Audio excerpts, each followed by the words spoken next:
ரோமர் 7ஆம் அதிகாரம் 19-20 வசனங்களை வாசிக்கும் பொழுது, ஆதலால் நான் விரும்புகிற நன்மையை செய்யாமல் விரும்பாத தீமையை செய்கிறேன்.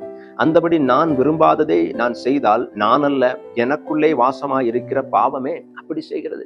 பாருங்க, விரும்புகிறதை செய்யாமல் விரும்பாததை செய்கிறேன். இந்த இடத்துல பவுல் சொல்லுகிறார். இன்னைக்கு அநேகருடைய வாழ்க்கையில எப்படின்னா, நம்ம விரும்புகிறது ஒன்று, ஆனா நம்ம செய்கிறது ஒன்று.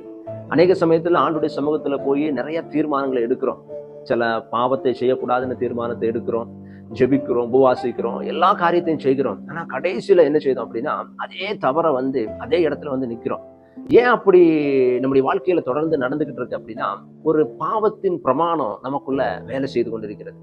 இந்த பாவத்தின் பிரமாணம் என்ன செய்யுது அப்படின்னா, நம்ம விரும்பாத காரியத்தையும் நம்ம செய்ய நம்மளை தூண்டி கொண்டிருக்கிறது. இன்னைக்கு நிறைய பேருடைய வாழ்க்கையில் அப்படிதான். நல்ல தீர்மானங்களை எடுப்பார்கள், ஆனா அந்த தீர்மானம் நிலைத்து நிற்காதபடிக்கு அவர்களையும் மிஞ்சி அந்த பாவத்துக்குள்ளாக போயிடுவாங்க. அவங்களை மிஞ்சி அந்த அடிக்ஷனுக்குள்ளாக போய் விடுவார்கள். அப்ப இதுல இருந்து எப்படிதான் எனக்கு விடுதலை கிடைக்கும்? இவ்வளவு ஜெபிச்சு பார்த்துட்டேன், இவ்வளவு உபவாசிச்சாச்சு, பெரிய பெரிய ஊழியக்காரங்கிட்ட எல்லாம் போய் நான் தலையை கொடுத்து பார்த்துட்டேன், ஒரு விடுதலை இதுவரைக்கும் பார்க்கலையே நீங்க நினைக்கலாம். இன்றைக்கு இந்த பாவத்தின் பிரமாணத்தை உடைக்கும்படியாகத்தான் பரிசுத்த ஆவியானவர் வந்திருக்கிறார்.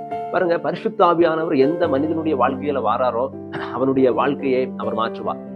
அதுதான் அப்போஸ்தலர் நடவடிக்கைகளை சொல்லுகிறது. பரிசுத்த ஆவியானவர் வரும் பொழுது பலன் அடைவீர்கள். பரிசுத்த ஆவியானவர் நமக்குள்ள வரும் பொழுது எல்லா பாவத்தையும் எல்லா தீமையான காரியங்களையும் ஜெயிக்கும்படியான பலனை அவர் தருவார். இன்றைக்கு இந்த எல்லா பிரச்சனை போராட்டத்திலிருந்து விடுதலை கொடுக்கும்படி ஒரே ஒரு ஆளுக்கு தான் முடியும். அவர் தான் பரிசுத்த ஆவியானவர். அவரை விரும்புங்க. எல்லா பாவத்தின் பிரமாணத்தை அவர் உடைத்து அவருடைய விருப்பத்தை உங்களுக்குள்ளாக வைப்பார்.